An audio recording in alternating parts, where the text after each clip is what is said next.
DKSC ನಡೆಸುತ್ತಿರುವ ಸಾಮಾಜಿಕ ಧಾರ್ಮಿಕ ಶೈಕ್ಷಣಿಕ ಸೇವೆ ಶ್ಲಾಘನೀಯ ವಿಧಾನಸಭಾಧ್ಯಕ್ಷ ಯುಟಿ ಖಾದರ್ ಹೇಳಿದರು. ದಕ್ಷಿಣ ಕರ್ನಾಟಕ ಸುನ್ನಿ ಸೆಂಟರ್ ಮಂಗಳೂರು ಅಧೀನದ ಮುಳೂರು ಆಲಿಹಾನ್ ಸಮೂಹ ಶಿಕ್ಷಣ ಸಂಸ್ಥೆಗೆ ವಿಧಾನಸಭಾಧ್ಯಕ್ಷ ಯುಟಿ ಖಾದರ್ ಅವರು ಭೇಟಿ ನೀಡಿ ಗೌರವ ಸ್ವೀಕರಿಸಿ ವಿದ್ಯಾರ್ಥಿಗಳೊಂದಿಗೆ ಸಂವಾದ ನಡೆಸಿ ಮಾತನಾಡಿದ ಅವರು, ದಕ್ಷಿಣ ಕರ್ನಾಟಕ ಸುನ್ನಿ ಸೆಂಟರ್ ನಡೆಸುತ್ತಿರುವ ಸಾಮಾಜಿಕ ಧಾರ್ಮಿಕ ಮತ್ತು ಶೈಕ್ಷಣಿಕವಾಗಿ ಸೇವೆ ನೀಡುತ್ತಿರುವುದು ಶ್ಲಾಘನೀಯವಾಗಿದೆ. ಸಮುದಾಯದ ಮಕ್ಕಳಿಗೆ ಉತ್ತಮ ಶಿಕ್ಷಣ, ಸಾಮಾಜಿಕ, ಧಾರ್ಮಿಕ, ಲೌಕಿಕ ಶಿಕ್ಷಣವನ್ನು ನೀಡುವ ಮೂಲಕ ಡಿಕೆಎಸ್ಸಿ ನಿಜವಾದ ದೇಶಭಕ್ತ ಸಂಘಟನೆಯಾಗಿ ಗುರುತಿಸಲ್ಪಡುತ್ತಿದೆ ಎಂದರು.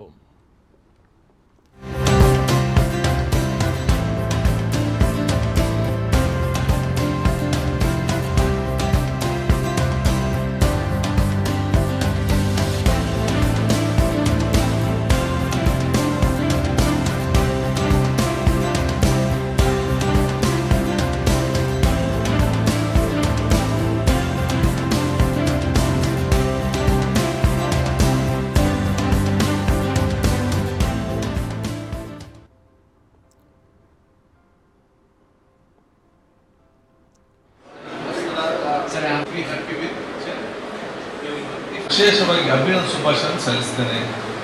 ಅವರು ಕೊಟ್ಟಂತಹ ಒಂದು ದೊಡ್ಡ ಮಟ್ಟದ ಹೆಜ್ಜೆಯನ್ನು ತಾವು ಹಂತ ಹಂತವಾಗಿ ಮುಂದುವರಿಸಿಕೊಂಡು ಎಲ್ಲರ ಸಹಕಾರ ಪಡೆದುಕೊಂಡು ಸಮಾಜಕ್ಕೆ, ಸಮುದಾಯಕ್ಕೆ, ರಾಷ್ಟ್ರಕ್ಕೆ ತನ್ನದ ಕೊಡುಗೆ ಕೊಡುವುದರ ಬಗ್ಗೆ ಕೂಡ ನಾನು ನೆನಪಿಸಲಿಕ್ಕೆ ಇಚ್ಛಿಸ್ತೇನೆ.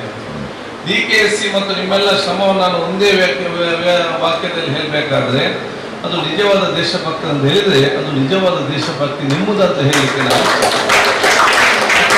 ಒಂದು ಮಾತು ನಾನು ಯಾವಾಗಲೂ ಹೇಳ್ತಾ ಇದ್ದೇನೆ. ಮಾರ್ಗದ ಬದಿಯಲ್ಲಿ ಮೈಕ್ ಹಿಡಿದು ಯಾರಿಗಾದ್ರೂ ನಾಲ್ಕು ಬೈದ್ರೆ ನಮ್ಮ ಸಮುದಾಯ ಪ್ರೇಮ ಕೂಡ ಆಗುದಿಲ್ಲ, ಅದು ದೇಶ ಪ್ರೇಮ ಕೂಡ ಆಗುದಿಲ್ಲ. ಸಮುದಾಯ ಪ್ರೇಮ ಮತ್ತು ದೇಶ ಪ್ರೇಮ ಬರಬೇಕಾದ್ರೆ ಈ ರೀತಿಯ ಶಿಕ್ಷಣ ಸಂಸ್ಥೆ ಪ್ರಾರಂಭ ಮಾಡಿದ್ರೆ ಮಾತ್ರ ಸಾಧ್ಯ ಅಂತ ಹೇಳಲಿಕ್ಕೆ ಇಚ್ಛಿಸುವುದು. ಶಿಕ್ಷಣ ಮಾತ್ರ ಅಲ್ಲ, ಮೌಲ್ಯಾಧಾರಿತ ಶಿಕ್ಷಣ ಸಿಗಬೇಕಾದ್ರೆ